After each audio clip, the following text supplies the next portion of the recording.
योग दर्शन में आज दूसरे पाद का 14 14th सूत्र करेंगे।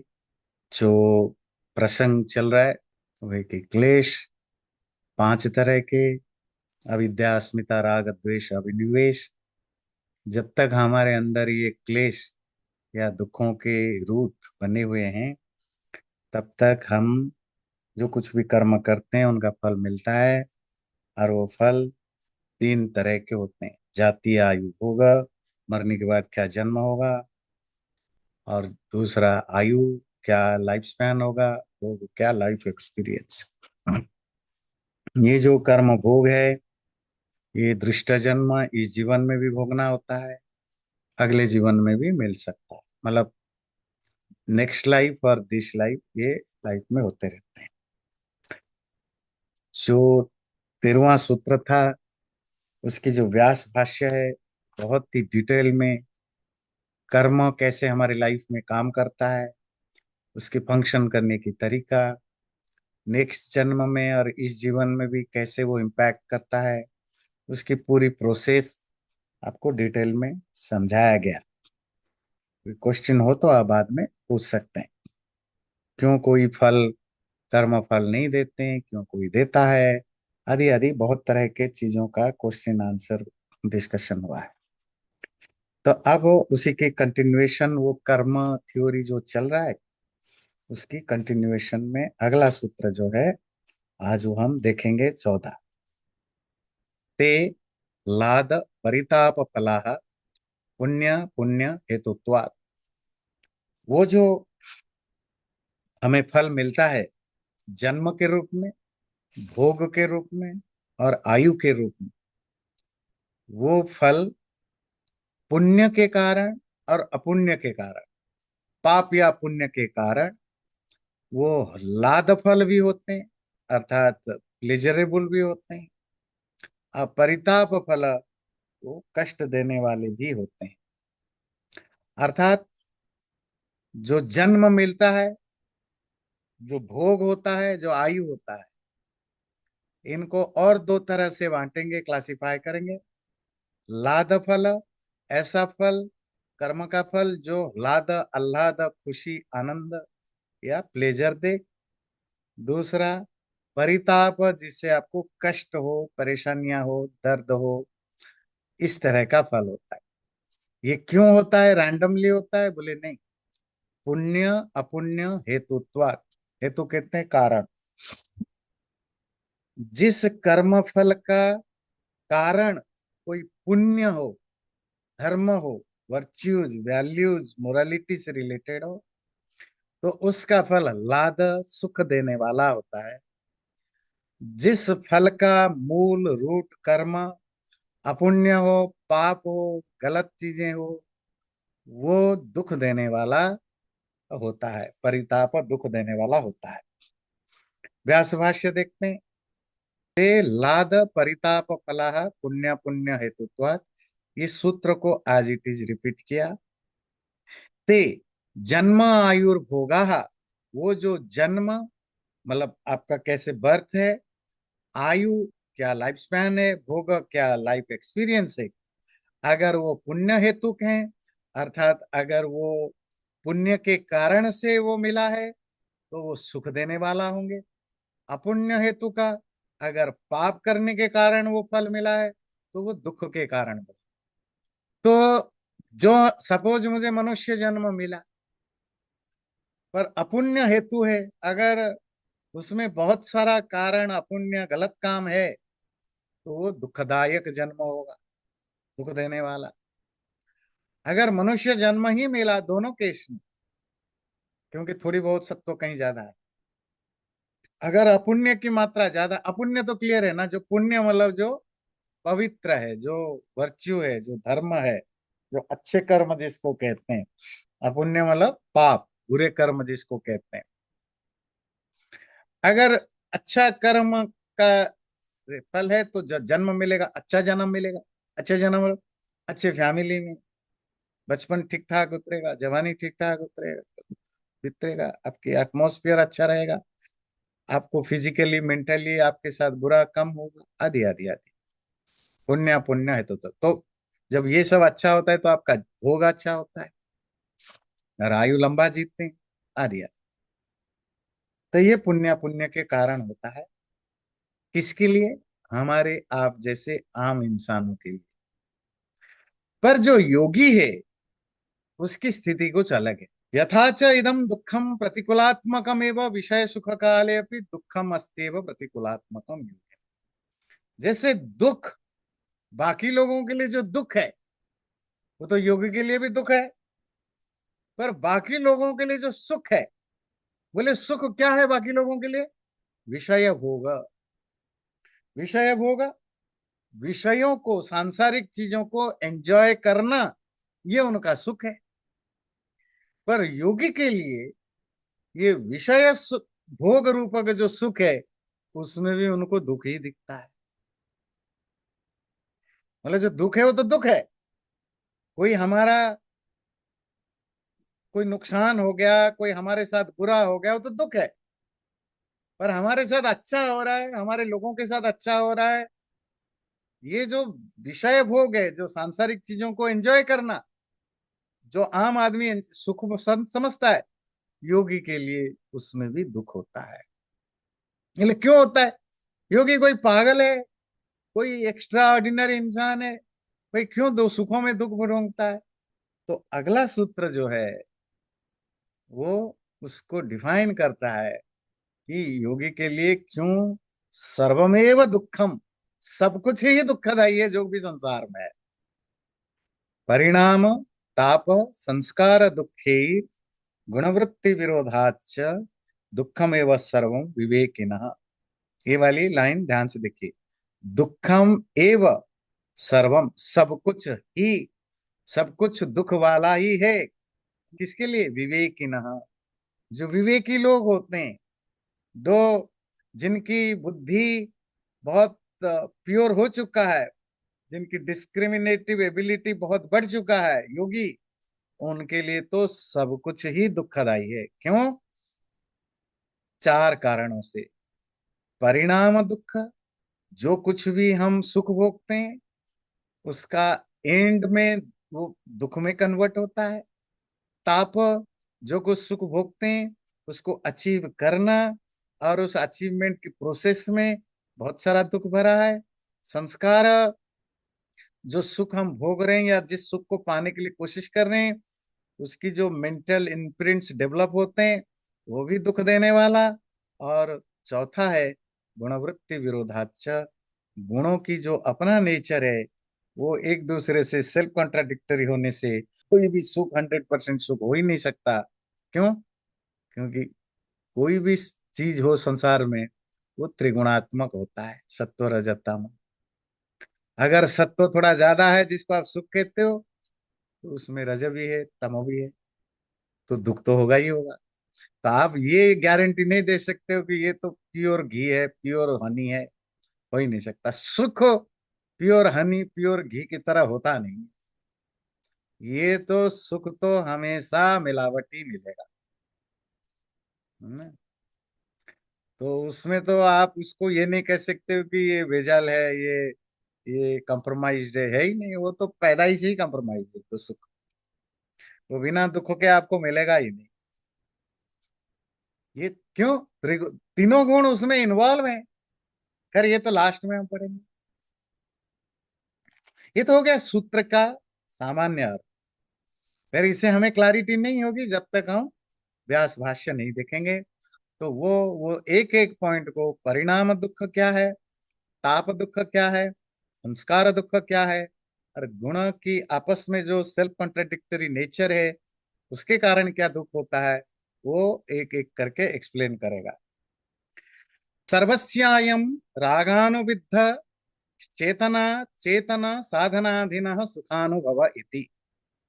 अच्छा, दुनिया में जितने भी लोग हैं, ये जो सुख का अनुभव है, जो एक्सपीरियंस ऑफ सुख है, वो राग से कनेक्टेड होने से होता है। राग मतलब लाइकिंग, और वो भी चेतना अचेतना साधनाधीन। वो उन टूल्स या साधन या इंस्ट्रूमेंट के डिपेंड करता है और वो इंस्ट्रूमेंट दो तरह के हैं, चेतन और अचेतन। तो हमारा सुख किस पर डिपेंड करता है? चेतन, चेतन मतलब कॉन्सियस, फैमिली, बच्चे, स्पाउस, भाई बहन, माँ बाप, फ्रेंड, बॉस, मालिक, दोस्त, लोग, बाकी लोग, इन सब पर सुख व्यस्त करता है। दूसरा अचेतन, गाड़ी, घर, पैसा, सोना, टीवी, घर आदि आदि आदि, या वैकेशन, क्लब, जो भी है ना, ये सब चीजें। तो दो चीजों से हम सुख भोगते हैं, चेतन चीजों से, इंसान, पशु पक्षी आदि, और दूसरा है अचेतन चीजों से, जो जड़ चीजें हैं। चेतन अचेतनों के द्वारा हम सिर्फ सुख नहीं भोग लेते हैं, अगर वो रागानुविद्ध होता है। राग, राग द्वेष पढ़ा है ना।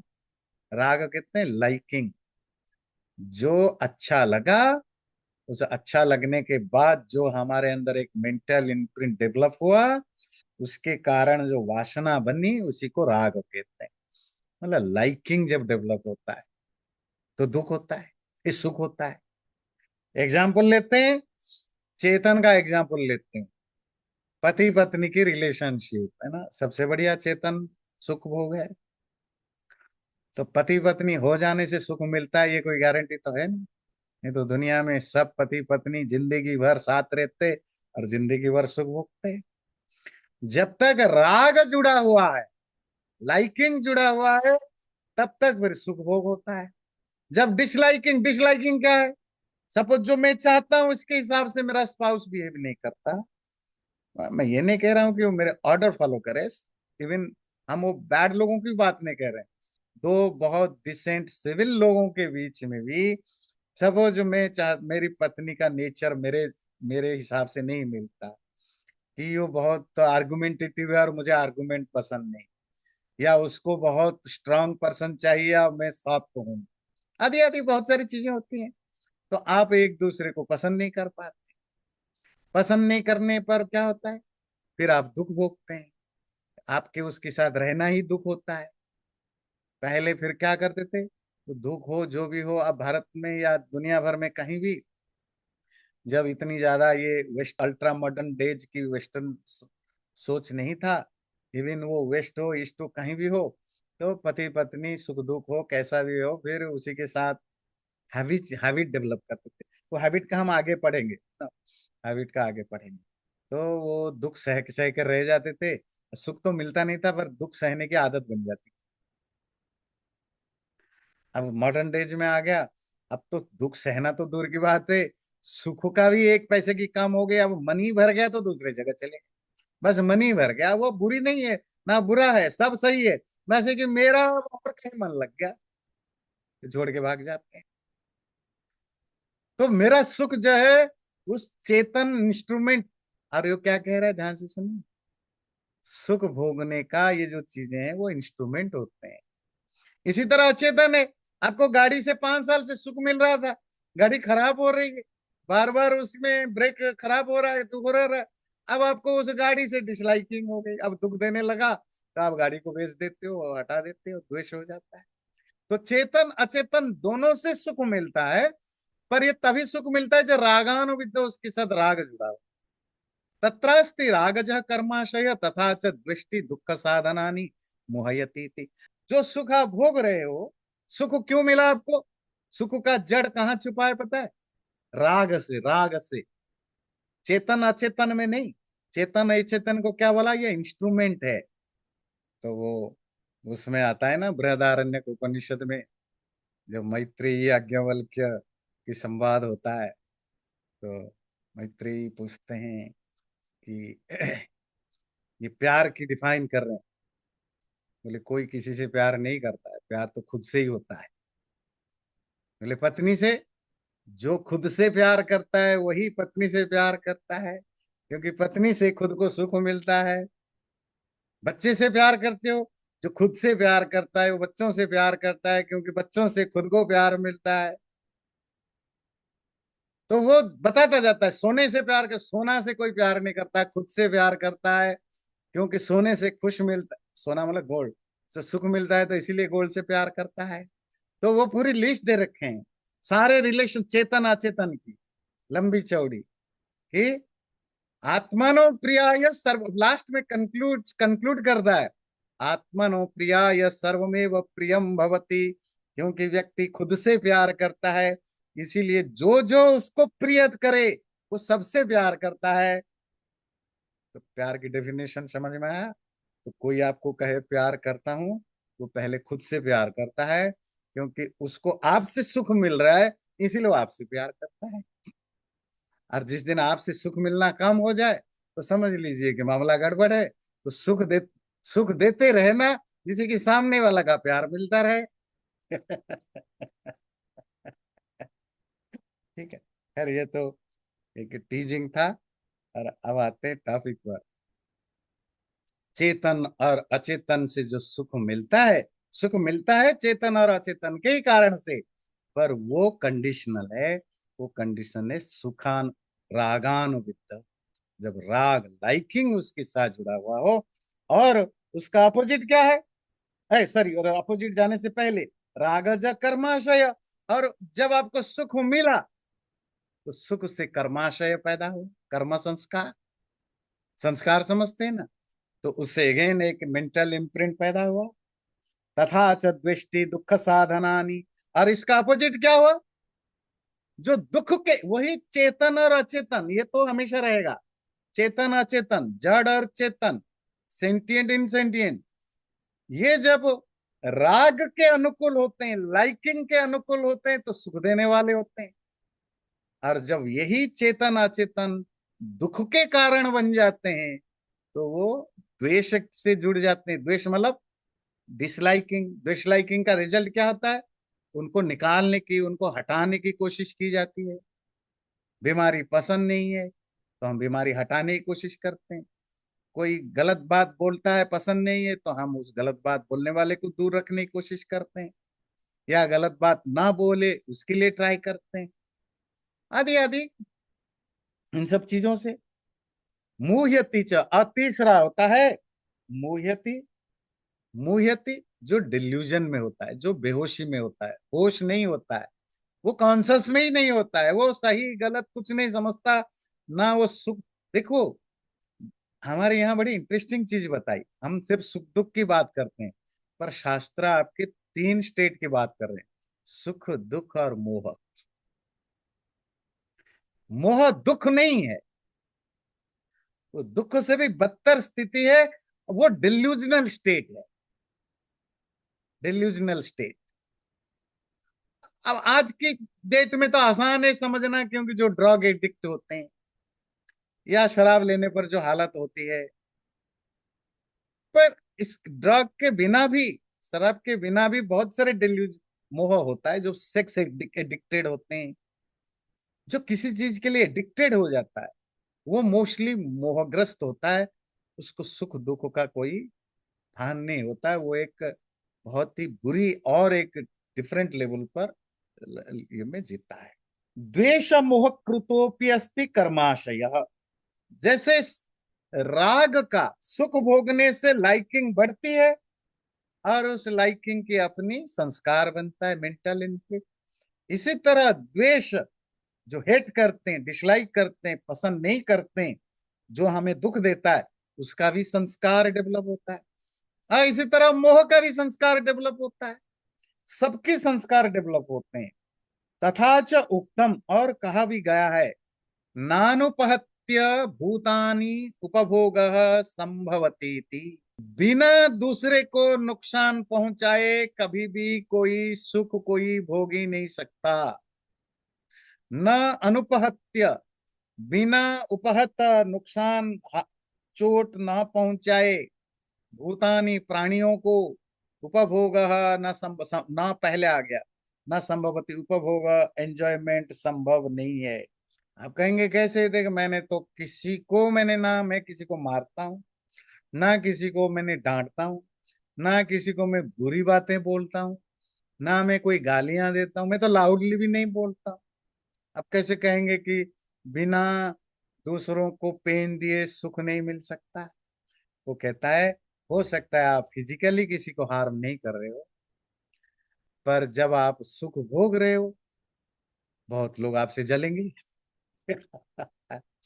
वो जलेसी भी तो उनको दर्द होता है ना, और वो दर्द आपके ही कारण हुआ, है ना। और दूसरा, आप कभी भी, ये तो हम पहले भी पढ़े हैं, आप नॉर्मल चलते भी हैं तो भी पैरों के नीचे कितने कीड़े मकोड़े मर जाते हैं। और बड़ी इंटरेस्टिंग चीज कहा, सुख भोगने का, सुख आपको कहां से मिलता है? जिन चीजों जो आपके अनुकूल हैं, जो सुख देने वाले हैं, आप उनसे प्यार करो। अच्छा, जो दुख देने वाले हैं आप उनसे दूर रहेंगे, चलो आप उनको नुकसान नहीं करते, उनको दूर रहेंगे, तो दूर रहेंगे तो उनको बुरा लगेगा कि नहीं लगेगा? जो रिलेटिव आपको बार बार फोन करके पैसा मांगता है, मामा चाचा फूफा, बेटा पैसा दे दो, पैसा दे दो, जी बेटे बहुत पैसा दे दिया, आप नहीं दे, आप इतना कमाते हो इतना भी नहीं कर सकते, तो आप उसका फोन उठाना बंद कर देते हो। आप उन रिलेटिव्स का फोन उठाते हो जो बहुत ज्यादा आपके पीछे, पैसे के पीछे नहीं पड़े हैं, आपसे नॉर्मल बातचीत करते हैं। तो वो बेचारा जो पैसा मांग मांग के जिससे आपसे बहुत पैसा ले लिया, अब आप नहीं दे रहे हो, तो दुखी हुआ कि नहीं हुआ? पर वो दुखी हुआ, आप सुखी हुए, क्योंकि इसका फोन आने के कारण जो आपको एंजाइटी बढ़ती थी, अब वो एंजाइटी कम हो गई। पर वो एंजाइटी आपकी तो कम हो गई, सुख हो गया, पर दुख उसको दे दिया। अब ये मुझे मत पूछना जी फिर हम क्या करें, क्या करने न करने की बात नहीं कह रहा है, वो एक एक सिचुएशन डिस्क्राइब कर रहा है, यूनिवर्सल थॉट, कि संसार में आप दूसरों को दुख दिए बिना सरवाइव कर ही नहीं सकते हो। आपको मच्छर काट रहा है, आप सुख चाहते हो, तो मच्छर काट रहा है तो आपको पेन हो रहा है, तो आप मच्छर को मारोगे, तो मच्छर को कष्ट हुआ, क्यों कष्ट हुआ? क्योंकि आपको सुख भोगना था, सुख भोगना था, सिंपल है। बच्चा गलत काम कर रहा है, गलत चीजें खा रहा है, आपने इसको डांटा, उसके आपने डिसिप्लिन लाया, क्यों लाया? कि बच्चा अच्छा करे तो आपको खुशी मिलेगी। ये मत कहना कि बच्चे की खुशी के लिए हम करते हैं, ये तो याज्ञवल्क्य नहीं मानते, ये स्टोरी, ये थ्योरी। दे सर्वमपि प्रियम आत्मनो प्रियाय भवति, खुद की खुशी के लिए सब करते हैं आप। हाँ, बच्चा खुश रहने से आप खुश रहोगे, रियल बच्चा डिसिप्लिन रहेगा, आगे बहुत डेवलप कर जाएगा, बहुत जिंदगी में तरक्की करेगा, तो खुशी आपको होगी। तो एंड रिजल्ट जो है आपकी खुशी है, तो आप अपनी खुशी के लिए बच्चे को डांटा, फटकारा, वो 2 दिन तक दुखी रहा, दुखी क्यों रहा? आपके सुख के कारण। फिर अगेन पूछो, मुझे मत पूछना कि क्या हम ये सब नहीं करें, ऐसा कोई कुछ नहीं कह रहा है, सब कुछ करिए जो आप कर रहे हैं। ये जस्ट बता रहा है कि क्या नेचर होता है सुख का, ये नहीं कह रहा है कि सुख आप जो कर रहे हैं सब छोड़ छाड़ दीजिए, जस्ट एक्सप्लेनिंग कि कोई भी सुख हो वो दूसरे को कष्ट दिए बिना होता नहीं है। आप कितने भी नॉन वायलेंट हो, कितने भी वो हो, कोई फर्क नहीं पड़ता, आप तो किसी ना किसी को दुख देते हो। एक साधु व्यक्ति जिसका किसी से कोई मतलब नहीं, ना किसी से बैर ना किसी से प्रेम, उससे भी लोग परेशान दुखी रहते हैं, क्यों? जी देखो मैंने उनसे बात की, उसने बात, अरे वो बेचारा कम ही बोलता है, वो योगी है साधु है, वो बोलता ही कम, देखो कितना आकड़ है, मैंने बात की उसने जवाब नहीं दिया, तो मैं दुखी हूँ। और योगी अगर बोलने लगे वो दुखी हो जाए, वो अपने सुख किया और मैं दुखी बैठा क्योंकि मेरे से उसने बात नहीं की। बात क्लियर हुई? तो ऐसा नहीं कि किसी को मारने काटने लूटने से ही दुख होता है, आपका सुख दूसरों के दुख दिए बिना आ ही नहीं सकता। हिंसा कृतोप्यस्ति शारीरः कर्माशयः, हिंसा करने वाला जो रियली हिंसा, वो तो हमने पहली बात किसकी कही, जो हिंसा करते भी नहीं है उसके बावजूद भी दूसरों को दुख देना ही पड़ता है। और जो रियली दूसरे को फिजिकल टर्चर करते हैं, फिजिकल कष्ट देते हैं, उनकी तो वैसे ही कष्ट संस्कार बनता ही बनता है। विषय सुखम च विद्या इति उक्तम। इसीलिए जो विषय का सुख है, विषय मतलब सांसारिक मैटेरियल वर्ल्ड को एंजॉय करने का जो सुख है, वो अविद्या इति उक्तम। वो तो अविद्या है, भ्रम है, भ्रम फॉल्स नोशन है। किसके लिए? आपके लिए, मेरे लिए नहीं, योगी के लिए। ध्यान रखिए, ये सूत्र कॉमन लोगों के लिए नहीं। योगी ऐसा सोचने लगता है, विवेकी ऐसा सोचने लगता है, स्पिरिचुअलिटी के रास्ते पर जाने वाला व्यक्ति ऐसा ही सोचता है। अब और एक इंटरेस्टिंग चीज देखेंगे, सुख और दुख की डेफिनेशन। सुख के बड़े सारे डेफिनेशन मिलते हैं, हम अलग अलग टाइम पर अलग अलग डेफिनेशन देते हैं।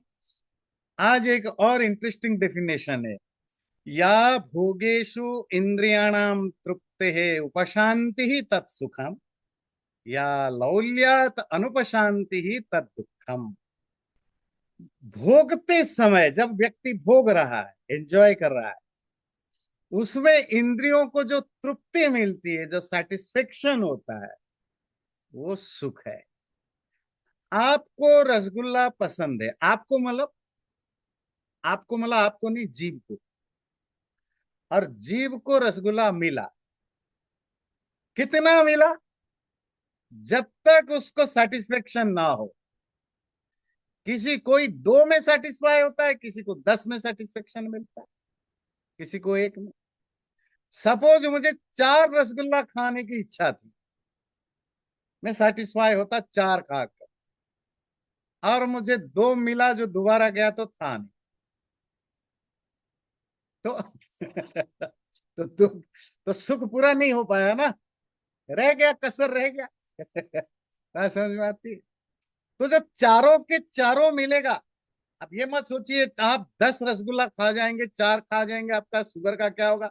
सुख शुगर नहीं ढूंढता, सुख बीमारी नहीं देखता। ऐसा होता तो फिर दुनिया में कोई बीमार नहीं पड़ता। जो सुख चाहते हैं वो कोई बीमार नहीं पड़ते, और हम सुख भी चाहते हैं और हम बीमार भी हैं, क्योंकि सुख का बीमारी होने ना होने से कोई लेन देन नहीं होता। और ये देखा गया, ज्यादातर सुख ढूंढने वाले लोग सारी बीमारियां लेकर के बैठे मिलते हैं। मुझे एक पर्टिकुलर गाड़ी चलाने की इच्छा बनी। आजकल नए नए तरह की गाड़ियां आती हैं, है ना। सपोज ये ड्राइवरलेस कार, ये इलेक्ट्रिकल कार। और मेरे अंदर एक भाव जगा, इच्छा जगी कि मुझे वो ड्राइवर लेस गाड़ी चाहिए। और अगर मुझे नहीं मिला, किसी कारण से 2 महीने बीत गया या 1 महीना बीत गया, जब तक वो मुझे नहीं मिलता, मेरे अंदर वो उसकी जो सुख भोग नहीं पा रहा हूं। और जब मिला, मैंने चलाया और मैं सेटिस्फाई हुआ। तृप्ति इज इंपॉर्टेंट, तृप्ति समझते हैं, सेटिस्फेक्शन। अरे आपने गाड़ी लिया, आपने जो सोचा था वैसा नहीं निकला, तो आपको पूरा सुख नहीं मिलेगा ना। तो एक आपको क्लैरिटी क्या चाहिए, सुख किसको कहते हैं? भोगने पर इंद्रियों का जो सेटिस्फेक्शन है, उसी को सुख बोलते हैं। बात क्लियर हुई? सुख की डेफिनेशन। इसमें कोई क्वेश्चन हो तो आप पूछ सकते हैं। दुख ठीक इसका अपोजिट है। क्या बोला दुख?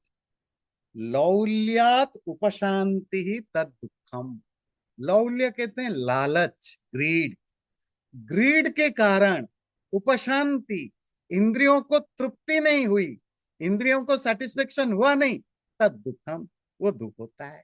तो रसगुल्ला खाना चाहिए था, और मैंने देखा यहाँ तो रसगुल्ले का भरमार है, यहाँ तो क्विंटल क्विंटल रसगुल्ले पड़े हुए हैं। अच्छा, एक चीज पता है ना, ह्यूमन साइकोलॉजी। नॉर्मल आप बफे में जाते हैं या अपने घर में खाते हैं, अ, कटोरी में रखा है, 50 रसगुल्ले हैं, 100 रसगुल्ले हैं, और आपने एक खाना चाहिए था, 2 ले लिया, 3 ले लिया, क्योंकि आपको लगता है सफिशिएंट है। सपोज रसगुल्ले जो है ना, वो पूरा टर्न टर्न रखा हुआ है, फिर आपकी जो एक खाने की जो एक्सपेक्टेशन है ना, वो 2-3 वाला नहीं रहेगा, क्योंकि टर्न कर देख कर ना, सपोज वहां 10,000 रसगुल्ले हैं, 20,000 है, अब आप अपने आप को छोटा फील करेंगे कि मैं एक कैसे खाऊं। ऐसा लगता है जैसे मैंने एक ही बेर खाया, एक ही अंगूर खाया, तो नहीं चलता है ना। फिर आप वो टॉन के सामने आपकी इच्छा इतनी कम लगेगी कि आपकी इच्छा अपने आप बढ़ जाएगी। आप 10 15 20 50 तो खाने की कोशिश करोगे ही करोगे। अब वो डाइजेस्ट कर पाए ना कर पाए। लालच के कारण अगर आपकी इंद्रियों को तृप्ति नहीं मिल पाई तो वो दुख का कारण बनता है। पर ये लालच वाली मामला थोड़ी एक डिफरेंट कॉन्टेक्स्ट में समझना है। जिनके पास दोज हु हैव, वो लालच के कारण अतृप्त रहते हैं, दुखी हो सकते हैं। पर जिनके पास नहीं है, सपोज मुझे रसगुल्ला खाने को मन है, पर मेरी कमाई नहीं कि मैं एक रसगुल्ला खा सकूं, वो लालच के कारण नहीं है, वो तो इंद्रियां तृप्त नहीं हुई इसीलिए दुख हूं।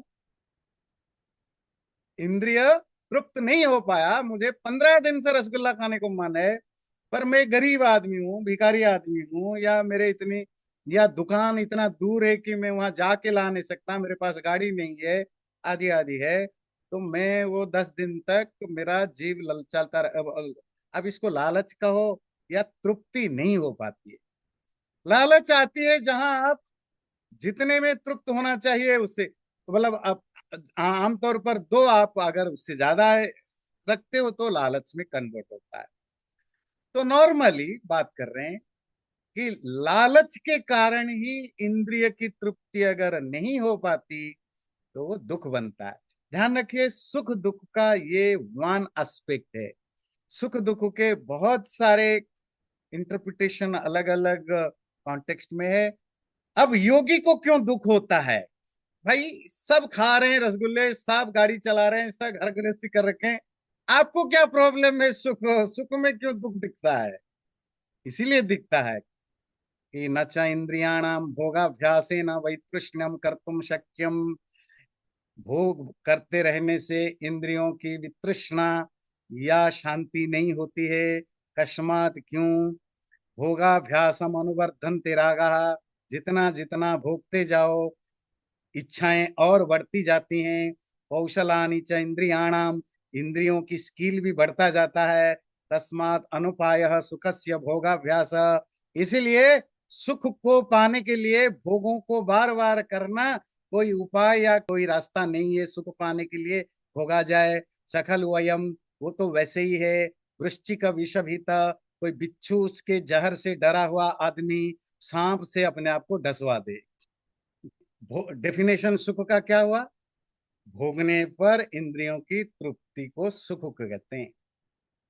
पर इंद्रियों की तृप्ति कितनी देर तक रहती है? हम खाने पर ही फोकस करते हैं, बाकी सब छोड़ देते हैं। और मोस्ट ऑफ लोगों को रसगुल्ला पसंद है तो रसगुल्ले पर ही टिक जाते हैं। और आपको रसगुल्ले की खाने से तृप्ति मिलती है। आपको दो खाने से तृप्ति मिलती है, आपने दो खाया तृप्ति हुई, पर वो तृप्ति कब तक है? 4 घंटे तक, 5 घंटे तक।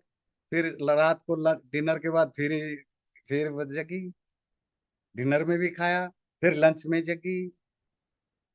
बोले इससे हुआ क्या? उससे हुआ ये कि आपकी जो क्रेविंग है वो और बढ़ता जा रहा है, बढ़ता जा रहा है।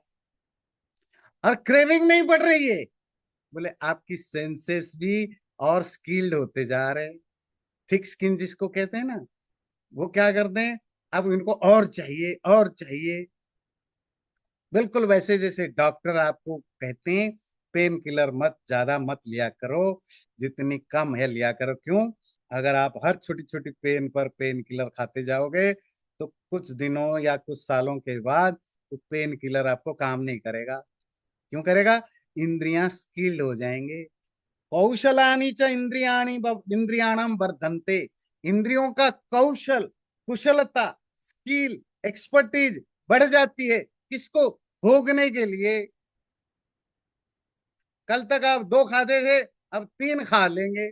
तीन खाते खाते आदत पड़ जाएगी, फिर चार खाने को मन करेगी, क्योंकि इंद्रियों की स्किल बढ़ेगा और इच्छाएं शांत तो होगी नहीं। वो श्लोक है ना, भोगा न भुक्ता, ये मेरे ख्याल से उनका शंकराचार्य का शायद है ना। भोगा न भुक्ता वयमेव भुक्ता, तृष्णा न जीर्णा वयमेव जीर्णा। हम भोग को भोगते नहीं है, भोग हमें ही भोग लेता है। तृष्णा, क्रेविंग कमजोर नहीं पड़ती है, हम ही बूढ़े हो जाते हैं, कमजोर पड़ जाते हैं। हमारी इंद्रियां ढीली पड़ जाती है, पर इच्छाएं बनी रहती। फिर गीता में आपने पढ़ा, मनुस्मृति में भी, न वो न काम, जिसका मतलब होता है इच्छाओं को पूरा करने से इच्छाएं शांत नहीं होती हैं। जैसे आग को ठंडा करने के लिए घी डालने से आग ठंडे नहीं होते हैं और भड़कते हैं, इसी तरह इच्छाओं को भोगने से इच्छाएं शांत नहीं होती हैं, उल्टा और बढ़ती हैं इच्छाएं। और हम सब उसके एग्जाम्पल हैं।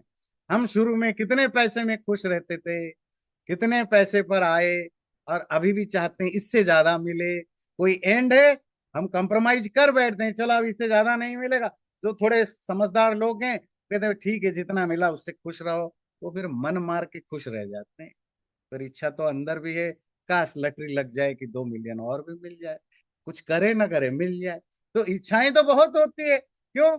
इच्छा आज क्यों मिलियन तक पहुंच गई? आज से 40 साल पहले तो आप $100 के लिए $1000 में भी खुश हो जाते थे, 50 साल पहले। क्योंकि इच्छाएं, पेन किलर खाने पर जैसे आपकी कौशल बढ़ जाती है, एक्सपर्टीज, तो इच्छाएं भी बढ़ जाती हैं। तो इसीलिए योगियों को लगता है ये भोग भोगने से जो सुख मिलता है, वो सुख तो बहुत ही ट्रांजिटरी होती है। उससे उल्टा उसको भोगने का और डिजायर बढ़ता है, इच्छाएं बढ़ती हैं। और माइंड बॉडी भी आपकी, उस आपकी जो इंद्रियां है, शरीर बुढ़ा हो जाता है, वह इंद्रियां जवान होती जाती हैं। इंद्रियां जवान समझते हैं ना, मतलब व्यक्ति 80 साल का, 90 साल का हो जाए, क्या उसकी इच्छा कम हो जाती है? कि वो खा नहीं पाता है, वो आधा मीठा खाता है। क्यों? उसको पता है कि रात भर दस्त जाएगा, बाथरूम जाना पड़ेगा, पेट गड़बड़ी होगी, दुनिया भर के मेडिसिन खाएगा, पर मन तो उसका करता है मैं भी 10 खा जाऊं जवानों की तरह। तो इसीलिए इंद्रियां बुढ़ी नहीं होती हैं। इंद्रियां तो जैसे जैसे उम्र बढ़ता है और भोगते हुए उम्र बढ़ता है, वैसी इंद्रियां भी ज्यादा जवान होते हैं, शरीर बुढ़ा होती है। शरीर में एबिलिटी कम होती जाती है, पर इंद्रियों की इच्छाएं कम होती बढ़ती जाती है। इसीलिए योगी के लिए सुखस्य भोगाभ्यास, सुख के लिए भोग की प्रैक्टिस करना, भोग तो समझ गए, एंजॉयमेंट की प्रैक्टिस करना उपाय उपाय नहीं है। सुख पाने के लिए जो लोग भोग में चले जाते हैं, भोग मतलब इंद्रिय सुख में चले जाते हैं, वो वैसे ही हैं।